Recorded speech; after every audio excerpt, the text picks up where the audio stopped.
issues that I think carry a significant amount of fear. One of the biggest barriers that we have in doing the right thing in this space is confidence, but knowledge. And when Stan first reached out, I mean, I'd never talked to Stan before, and we just started talking, and I asked him, what would have made a difference in that situation in Chicago that we can maybe help with, and I wanted to learn about that, and so hence we went down the path of trying to understand that and how we can best make a difference. Have you spoken to Kyle at all? Yeah, I speak to Kyle, yes. And the relationship's strong? Yeah, I know Kyle. I know Kyle wants to be, he's doing his own thing. He doesn't want to be out in the media, and that's fine, and I respect that. And Kyle and I have a very respectful relationship.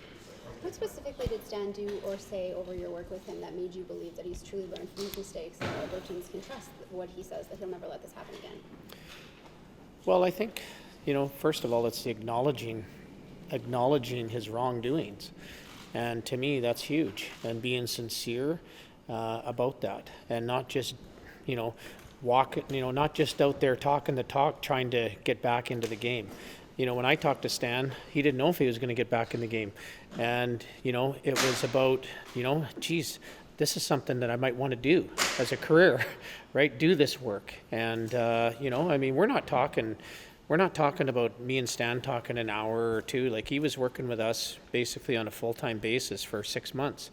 And, so he was working with our team, and on our team we had the former chief of police of Calgary Police Service that ran the sexual assault and sexual abuse unit that put together the child advocacy centers. We do Central Alberta Child Advocacy Center in Red Deer, which I know the Edmonton Oilers and the Oilers Foundation are huge supporters of. Stan has toured that. He's met all the group there. He spent a lot of time understanding the work that's done there. I think that that's going to be an ongoing commitment of his. But I think me, on a personal note,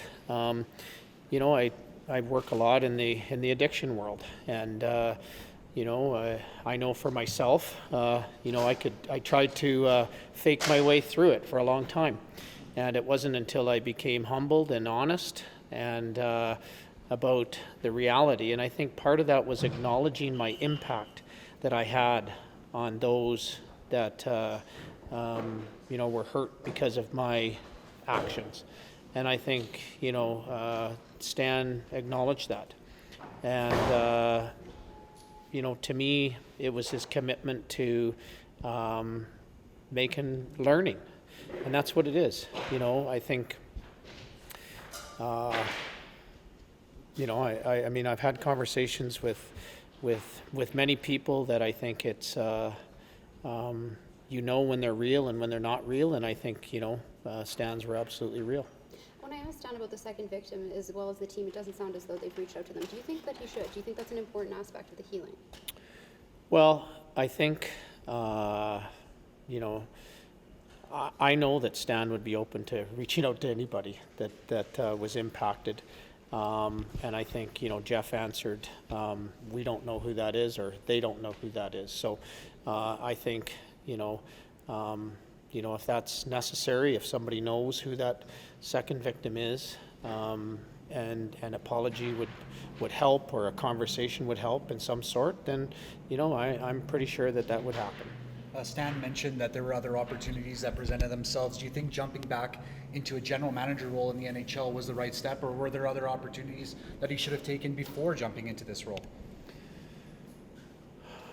You know what, I think, in my conversations with, the NHL, and just in the role that I guess play, not that this is a volunteer role. I care about the issues. I'm an advocate for change in this space. I think that Stan can be a great asset in this space, not just for the Edmonton Oilers, but for the community, given his position. And I think he needs to be able to understand that. I think he does understand that. And I think he's in a position to really help drive change. And that's what we need in this space. And I think if we look at culture, and we look at, the hockey culture. I mean, one of the things Stan said to me, I think that really hit home is that sometimes when you're in the game your whole life, you get tunnel vision. And he says, I had the ability to step outside the game. I had the ability to see how maybe other workplaces work, how other entities work, and that was hugely beneficial. So, I think, the Oilers, and they have an individual that, yes, knows the hockey world. I'm not involved in the hockey world, but I believe that they've got somebody that is very knowledgeable about very sensitive, important issues that have huge impact if they're not dealt properly. And I think that that's an asset. And I believe that Stan's a guy that will carry that conversation, not just within the Oilers organization, but outside the Oilers organization and throughout the hockey ecosystem and beyond. Sheldon, it's very clear that you're backing Stan here today, and obviously your presence and attendance here today also showcases that. That's a big demonstration of that. To those who are naysaying this, is it just basically time and patience will ultimately reveal how much work he's truly done in terms of personally, professionally? Is that basically all you're asking for from the fans that are opposed to this decision? Well, you know what? When I first told my story, I mean, somebody should go back and look at the articles when I disclosed my story in 1996. I mean, people basically called me a liar, and how dare did he, how dare he bring down the game of hockey? So, to me, I needed to walk the walk, and, I was a drunk until I got sober. And, so in my, when I talked to Stan, I said, you're not going to bluff your way through this. I mean, people don't buy that stuff anymore. I mean, you're going to have to walk the walk, and you're going to have to show people, you're going to have to show people. And to me, this isn't an end game. He has to continually learn to be better in this space and lead by example. And that's what it's about. And walk the walk. This isn't about talking your way through it. This is about walking the walk. And in my opinion, and I think, I was the laughing stock. And I'll go back to my own story. I was the laughing stock. I was the drunk. And the only way I was going to get rid of people, believing that was stop doing it, and be better and walk the walk. And just to me, that's what it's about. We have to do the work. And Stan is going to have to do the work. And, we can't just read the headlines either. I think, it's... we need to understand the big picture here. I think there is a commitment to change. Is it done? Absolutely not. But is there acknowledgement of the impact on individuals?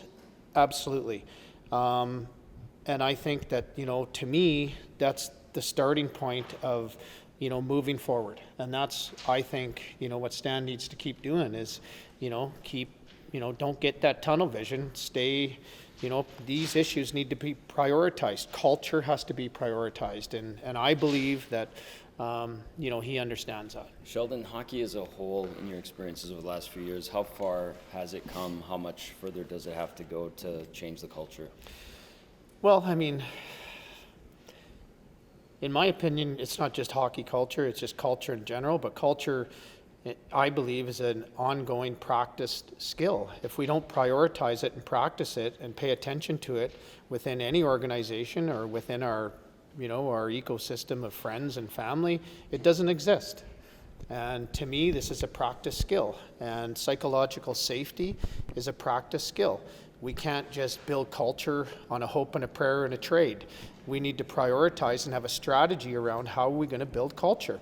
What does that look like? What's our strategy around, building a strong culture, and what's important to building a strong culture, and what are the benefits of a strong culture? We know that most winning organizations, not just in hockey but in general, the most successful companies have strong cultures, and they pay attention to that. And I think, this is no different. And this doesn't mean, we're going to win forever. This means how are we going to treat people with respect? How are we going to step up and step in when we see somebody, out of line? How do we address this? How do we come forward? How do we discuss difficult issues? To me, that's about a culture, and I think that has to be prioritized and committed to and delivered upon and practiced on a daily basis.